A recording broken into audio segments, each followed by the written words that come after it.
Good day, class. We're still on the topic weeds. In our previous class, we talked about weeds. We said a weed is any plant that is growing where it is not wanted, any plant that is growing out of place. It does not mean that weed does not have any significant value at that point.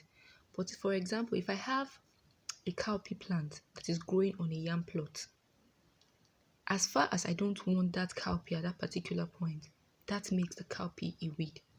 But we all know cowpea has a lot of significant value. Cowpea is edible. Cowpea, we use cowpea in cooking. But the fact that it is growing when I don't want it, that makes it a weed. Because it will be competing with the nutrients I'm supplying to the yam. It will compete with the water I'm supplying to the yam. And it will also harbor more diseases and more pests. We identify some common weeds such as carpet grass, elephant grass, Bahama grass, and waterweed. We also talked about the characteristics of weed. We said they are persistent. That is, they have the ability to remain in the ground for a long time. Their seeds are viable. They germinate early, and some of them are even harmful to crops. Today, we're going to be looking at identification of weeds. I have some weeds here with me. As the class proceeds, we're going to talk about them. Yes. So weeds can be identified as either legumes, as grass or herbaceous weeds, or even parasitic weeds. Grass weed. This is a grass weed. This is also a grass weed. It's very small, but I'm sure you can see it. We have leguminous weeds. We have herbaceous weeds. Grass weeds, we have the guinea grass, elephant grass, carpet grass, spear grass, stubborn grass. This is an example of an elephant grass. I couldn't find one, but I'm sure you can see that. That's an elephant grass. We have the leguminous weeds. Central, tropical kudzu, devil's bean, herbaceous weeds. Some vegetables we even use in cooking are herbaceous weeds. Most vegetables we use in cooking, just like water leaf. Water leaf is a herbaceous weed, an example of a herbaceous weed. African spinach, that's Amaranthus cruentus. That's the botanical name. Remember that when you're writing a botanical name, the first letter must be in capital letter. Then the other name, that's the species, it must be in small letter. And you underline it. So you can write a botanical name and write it, this A. If this A is in small letter, is wrong.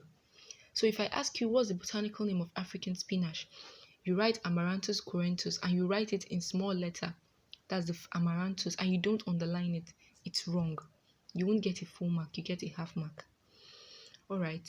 As we proceed, we talk about parasitic weeds. Like dodder. Dodder is a parasitic weed, grows on other plants. Water hyacinth is a parasitic weed, grows on other plants. Now, classification of weeds. Weeds can be classified based on habitats, based on life cycle, and based on number of seed leaves. Now, classification based on habitats. As we know, a habitat is where they live. Any environment that you can find an organism, that you can find a plant, that you can find a weed, is the habitat. They could be terrestrial, they could be aquatic, or they could be epiphytic. Terrestrial weeds grow on land. Example, tridax. Now, those are the seeds of tridax. As you can see the flowers, it's growing on land. That's a terrestrial weed. Then we have the aquatic weeds. They grow on water. Example, water hyacinth.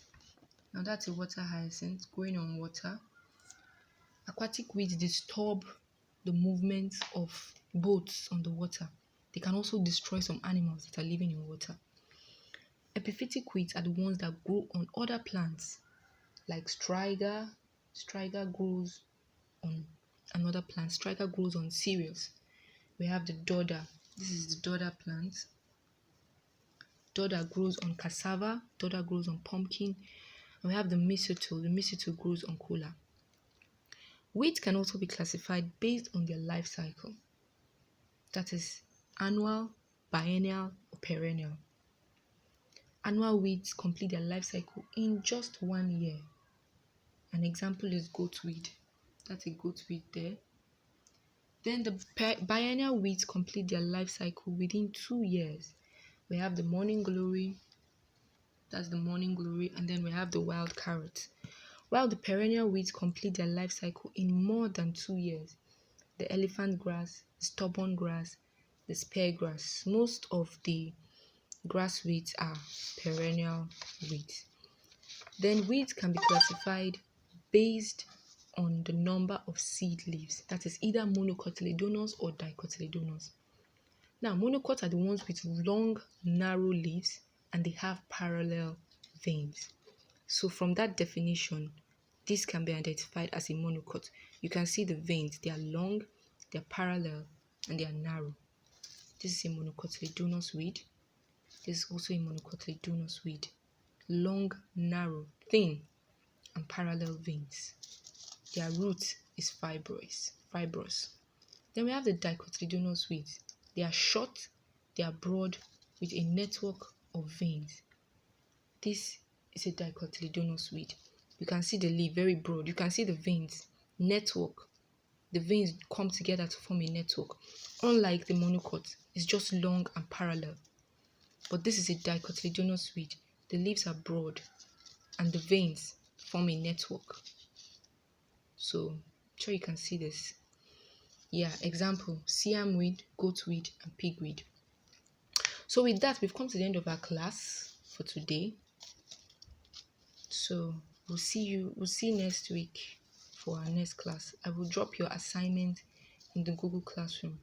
Please do well to attempt them. Thank you and God bless you.